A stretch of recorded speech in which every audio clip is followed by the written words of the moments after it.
Hello and welcome to the Commander's Quarters, your Magic the Gathering source that helps you command your budget.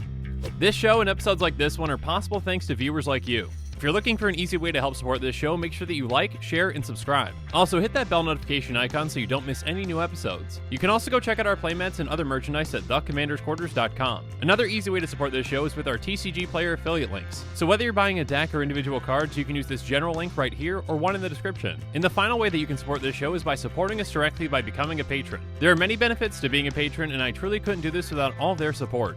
There's even a brand new Brigadier General tier where you can get a shout out on a Commander's Quarters episode that's dedicated to you. Hey everyone, Mitch coming in for the Commander's Quarters studio. Welcome to the show. So today's episode comes to you courtesy of Juan, who's been supporting this channel as a general tier patron. I truly couldn't do this without the support from amazing patrons like Juan, so Juan, thank you so much. And for the personalized deck, Juan chose Olivia Crimson Bride, focusing on her graveyard ability. Olivia is a 3/4 vampire noble with flying and haste that costs 4 black-red. She has, whenever Olivia Crimson Bride attacks, return target creature card from your graveyard to the battlefield, tapped and attacking. It gains, when you don't control a legendary vampire, exile this creature. So Olivia is an evasive and hasty commander that can swing right away and get a ton of value. So by setting yourself up for those attacks by getting some massive creatures into your graveyard, you can do some really disgusting things. It does have a limitation that those creatures that you are reanimating are going to go away forever. Again, they're exiled if you don't control a legendary vampire, but still, this is a very powerful effect, and there are certain ways around that. We'll talk about some ways around that slight downside here in a bit. First up though, let's talk about some ways to get those massive creatures into our graveyard. And one more thing before we get into that really quick, every single card in this deck outside of the commander is less than $1, so it's a very budget-friendly deck.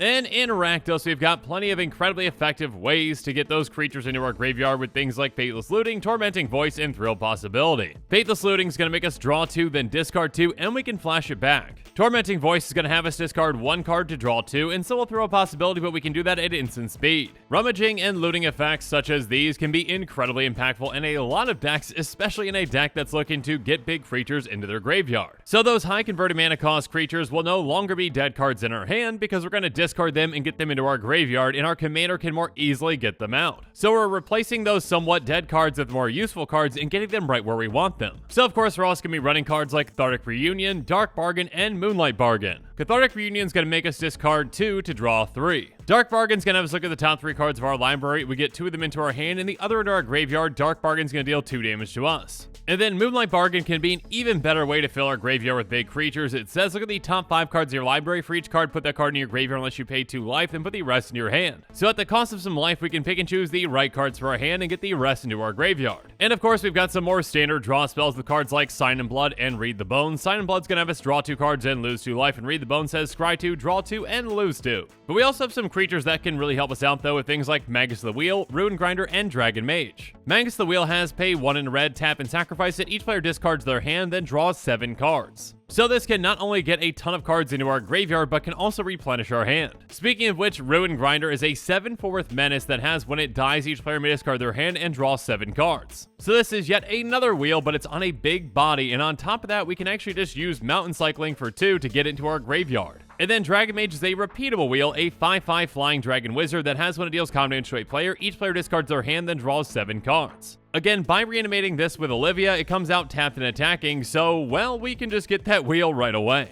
Or at least, again, I should say, most of the time, because it has flying, it's going to get through on at least one opponent, so, yeah, right away usually. Regardless, some other big creatures that can help provide some card advantage are Combustible Gearhulk and Harvester of Souls. Combustible Gearhulk is a 6/6 first strike construct that has, when it enters the battlefield, target opponent may have you draw 3 cards. If the player does it and you mill 3 cards, then it deals damage to that player equal to the total mana value of those cards. The vast majority of the time, that player is going to have you draw the 3 cards, because if they don't, well, in a deck like this one that has a lot of high converted mana cost cards, they're going to be taking a lot of damage. And finally, Harvester of Souls is a 5/5 demon with Death Touch that has whenever another non-token creature dies, you may draw a card. Keep in mind this counts any non-token creature on the board, not just your own. So yeah, if this sticks around for a bit, this can draw you a ton of cards throughout the game. But now let's move on and talk about some creatures that can help us out in different ways.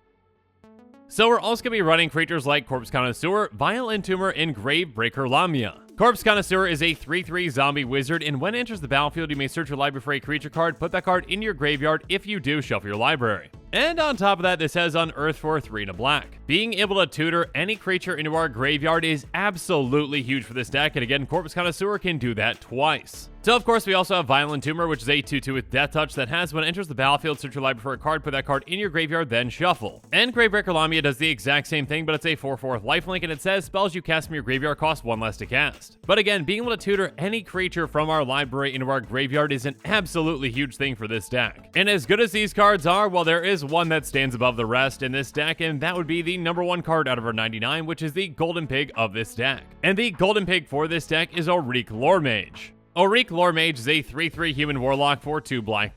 It has tap, search your library for a card, put it into your graveyard, then shuffle. If it's an instant or sorcery card, put a +1 counter on Auric Loremage. Now that last part about getting a +1 counter on Auric Loremage is nice. We're pretty much never going to be doing that. Because, yeah, this is a repeatable creature tutor for our graveyard, and this can set up some really big plays throughout the game. In combination with Olivia, this is basically, hey, go take any creature from your library and you're going to get it in play on an attack. Every single turn, being able to tutor out the exact creature that we need for the situation that we're in is huge. And that's what makes this card the Golden Pig. But what are some of those massive creatures that we're going to be getting into play with Olivia?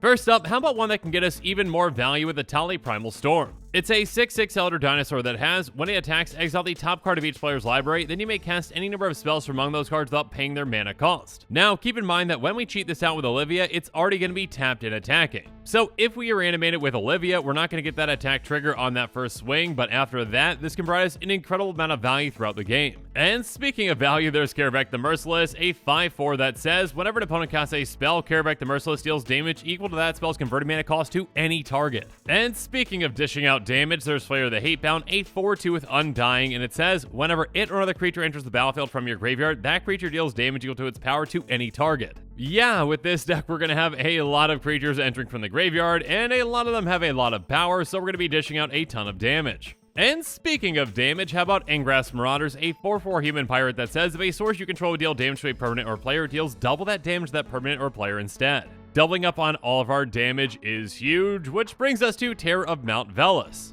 It's a 5/5 flying double striking dragon that says when it enters the battlefield, creatures you control gain double strike until end of turn. So once we're set up properly, getting this in play with Olivia can be absolutely game ending. And we can also really build things up with Necropolis Regent, a 6/5 flying vampire that says whenever a creature you control deals combat damage to a player, put that many +1 counters on it. So with this in play, we keep hitting our opponents harder and harder with our massive creatures. But we can also make a ton of creatures with something like Abhorrent Overlord. It's a 6/6 flyer that has, when it enters the battlefield, put a number of 1/1 black harpy creature tokens with flying onto the battlefield equal to your devotion to black. And at the beginning of your upkeep, sacrifice a creature. So this can make us a massive number of flyers, and on top of that, actually, that upkeep sacrifice trigger is not a bad thing. Again, with this deck, we've got a lot of massive creatures that have some very fantastic ETBs, so basically, yeah, just sacrifice a creature that has a great ETB like this one, and then Olivia can get it back over and over again. And speaking of getting things back, how about Rakshasa Debaser, which has, when it attacks, put target creature card from defending player's graveyard onto the battlefield under your control. And we can actually get this out of our graveyard on its own, or should I say get multiple copies, because it's got Encore for 6 black.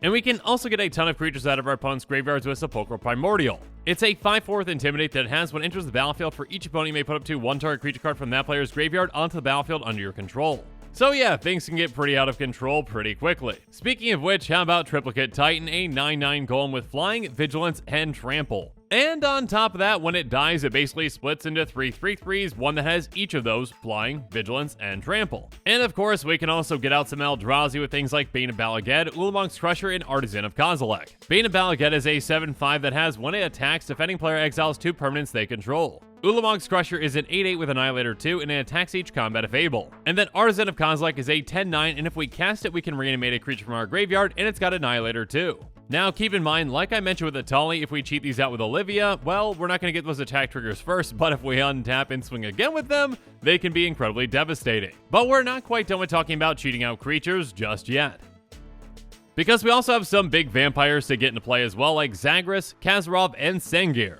Again, keep in mind that if we don't have any legendary vampires in play, the creatures that Olivia reanimated are going to go away. Now, obviously, Olivia is a legendary vampire, but if she goes away, it's not a bad idea to have some backup with things like these. Zagreus is a 4/4 flying, death-touching haste vampire rogue that has other creatures you control have death touch, and whenever a creature you control deals combat damage to a planeswalker, destroy that planeswalker. Kazarov is a 4/4 flying vampire that says whenever a creature opponent controls is dealt damage, put a +1 counter on Kazarov. And by paying 3 in a red, we can ping a creature for 2. So yeah, with this just being in play, it can grow absolutely massive in no time. And then Sengir the Dark Baron is a 4/4 flying vampire noble that says whenever another creature dies, put 2+1 counters on Sengir the Dark Baron. So if you thought Kazarov can get large in no time, so can Sengir. And of course, on top of that, whenever another player loses the game, you gain life equal to that player's life total as the turn began. So this can just gain us a ton of life whenever we take out a player or whenever anyone else takes out a player. But next up, another legendary vampire, but one that is more low to the ground, is Florian Valderin Scion. It's a 3/3 first striking vampire noble that has a lot of tech, so here we go. At the beginning of your post-combat main phase, look at the top X cards of your library, where X the total amount of life your opponents lost this turn.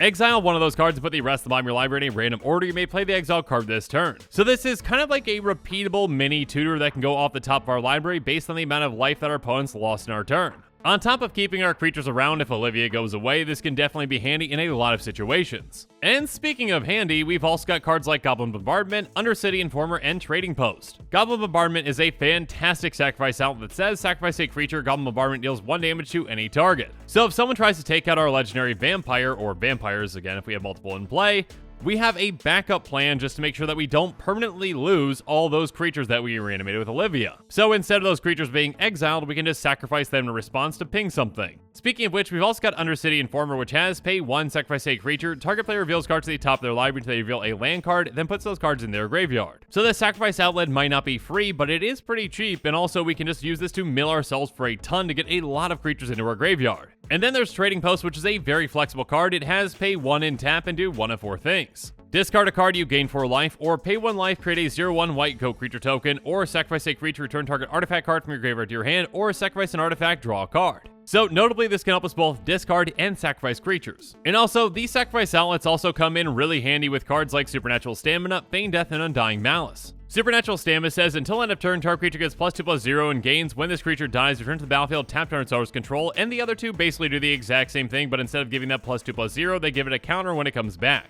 Regardless, for just 1 mana instant speed, these are fantastic ways to basically get a creature back when it's going to die. And if that's one of the creatures that live reanimated, it's no longer going to have that clause. And by that clause, I of course mean that it needs to have a legendary vampire in play to stick around. And of course, these are just fantastic ways to abuse ETBs of creatures as well if they're gonna die too. Regardless, also when it comes to ways to protect our team, we've got things like Wail the Nim and Mask of Avacyn. Wail the Nim can either regenerate each creature we control or deal 1 damage to each creature and each player, and it's got Entwine so we can do both. And then Mask of Avacyn is gonna give a equipped creature +1/+2 and hexproof. So this can be a great thing to attach to our commander especially. But now that we've talked about ways to protect our things, what are some ways to deal with our opponent's things? We even have some massive creatures that can help us out with this as well, with things like Steel Hellkite, Overseer of the Damned, and Butcher of Malakir. Steel Hellkite is a 5/5 flyer that has pay 2, it gets +1/+0 until end of turn. But more importantly, it has pay X, destroy each non-land permanent with mana value X whose controller was dealt combat damage by Steel Hellkite this turn, activate only once each turn. And then Overseer of the Damned is a 5/5 flyer that has when it enters the battlefield, it may destroy target creature, and whenever a non-token creature in opponent controls dies, create a tap 2/2 black zombie creature token. So this can help us take out a creature and also make us a lot of tokens throughout the game. Next up, there's Butcher of Malakir, which is a 5/4 flying vampire warrior that has whenever it or another creature you control dies, each opponent sacrifices a creature. This can be an absolutely brutal effect that can help us keep our opponent's boards pretty clean. But of course, we're also going to be running other removal and wrath spells with cards like Release the Gremlins, Magma Quake, Molten Disaster, Earthquake, Neverall's Disc, Rakdos Charm, and Feed the Swarm. And now that we're talking about lists of cards, let's also talk about the ramp in this deck with cards like, here we go. Everflowing Chalice, Ebony Fly, Mind Stone, Rakdos Signet, Fire Diamond, Charcoal Diamond, Guardian Isle, Liquid Metal Toric, Fractured Power Stone, and Prismatic Lens. Whew, that was a lot. Anyways, now that we've talked about every single non-lane card in this deck, let's talk about the price.